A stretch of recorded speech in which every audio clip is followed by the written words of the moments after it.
I'm Charlotte and this is Time Mama Tries to Read, and I'm here with my Christmas book haul. Pretty much all of it was stuff that I had asked for. There was maybe one or two unexpected things, but I'm excited to share. So I'm going to start off straight away with Kate Bush, How to Be Invisible. So I'm sure everybody must know who Kate Bush is. She is the singer of Wuthering Heights, Babushka, just an amazing 80s singer and dancer. And these are her collected lyrics in a beautiful Faber edition. Look at the end papers in there, they're just beautiful. Yeah, the image is of like a person with a fish head, and I don't know enough about Kate Bush to know if that's relevant to her or whether that's just a stylistic choice for this book. But these are just all of her lyrics in a collection. It's just, this to me is the perfect Christmas gift, because I would never have bought this for myself. It would have felt too indulgent, but it is really nice to have. The next one is called A Honeybee Heart Has 5 Openings by Helen Jukes, A Year of Keeping Bees. Really nice, I don't know if you can see, really nice cover. Not amazing inside, I was a bit disappointed. They could have had some bees inside for me.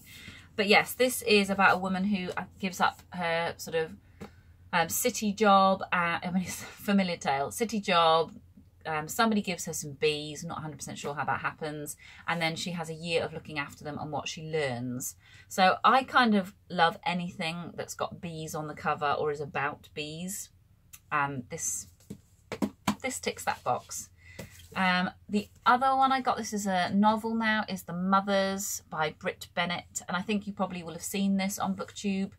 I'm not sure when this was published, maybe last year, but this is about a community in contemporary Black America, and I think it's about a young girl who has a relationship with the pastor's son, and that something happens between them that causes them to keep a devastating secret, and so they go about their lives and try and keep it, and what happens when they can't.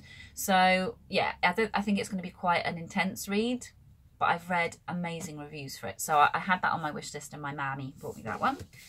And this is a classic me gift. So my husband got me this, and I didn't ask for it, but this is just right up my street. I don't know why, but I love reading biographies of British comedians. Sounds very niche. We have a certain style of humour here in the UK. It's often quite sarcastic, offensive. A lot of humour is offensive anyway. Sue Perkins is more of the light end of that. She's part of Mel and Sue, which is like a comedy duo. And yes, she is probably most famous nowadays for being one of the presenters of the Bake Off, which I don't know if you guys have an American version of the Bake Off, but here in the UK the Bake Off was huge, and I never actually really watched it apart from like special celebrity editions. But I can't wait to read this. She's an awesome person, and I think she's probably had a very interesting life. Then we're back to fiction again. So this is A Constellation of Vital Phenomena by Marra. This is set in Chechnya, and it's about a little girl who witnesses her father being abducted by Russian soldiers, and then it kind of follows this epic journey through war and the life of Hava, who is the daughter who watched her father be taken away. It says on the back, an extraordinary first novel, a 21st century war and peace. Interesting, as I'm reading War and Peace this year, so I probably should try and read this year and not just sit on it, because it will tie in nicely. Again, probably going to be quite an intense read. Almost Famous Women, short stories by Mathew Bergman. This was another one that was on my wish list that my mum bought me, and they're all different stories about I think some women are made up, but a lot of them are real. So it's people like Lord Byron's illegitimate daughter, Oscar Wilde's niece, James Joyce's daughter, Lucia. So yeah, it's offering an insight into their lives. And again, it's had amazing reviews. So I love anything that's about women. And I do like short stories, although I do tend to put them off. And then this was another gamble by Stephen. This is Brave by Rose McGowan. It was a good gamble. I am excited to read this. I did follow Rose McGowan on Instagram for a long time. And I can't quite remember why I stopped following her. I think there was something to do with issues, I can't remember what it was, but it was basically either something anti-transgender, I think that might have been it, or that was seen as anti-transgender by the transgender community, and she defended herself rather than actually just own up to what it was. I can't quite remember. I should probably look it up. And also sometimes I feel like she's a little bit, she's obviously built herself up and I really value that, but I do sometimes feel like she's gone too far the other way, like I am the hero type thing. And it is kind of like, it does sort of start like that. You know, it says cult member, runaway, captive, starlet, victim, sex symbol, justice seeker. I'm not sure how I feel about those being attached to this, but I think it will be really good. If nothing else, just to see sort of whether I'm right or not in my feeling that she's a little bit too, kind of maybe feel like she's too me. But then when you've been through tons, actually shouldn't you be allowed to be me? I don't know. The vote's not in yet. This is Born Lippy by Jo Brand. She is another female comedian that you should absolutely look up if you don't know who she is.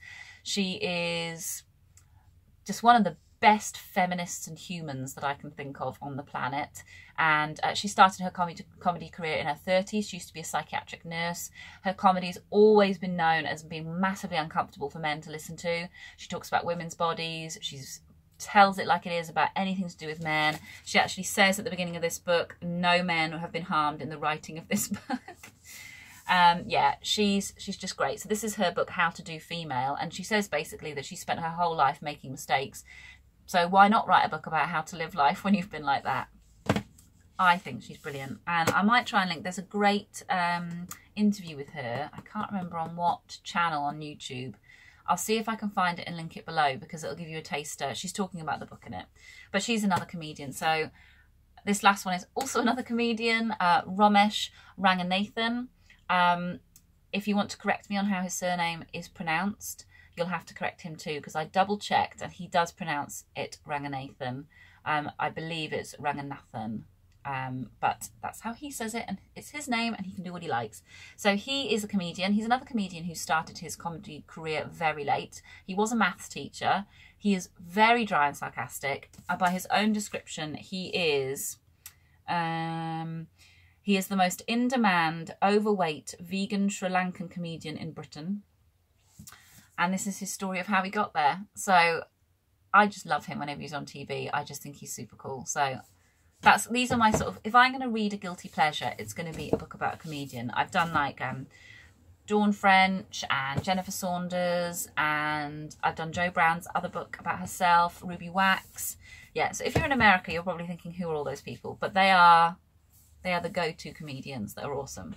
So there we go. Those are my books that I got for Christmas, and I've since bought a few books, so I'll do another little mini haul of what I've had.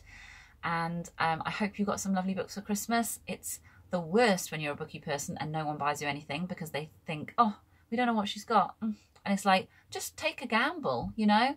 Just, you know, go out there and just have a go. So yeah, I'm glad some people did that for me this year. Okay, hope you're having a lovely January, and I'll see you soon. Bye.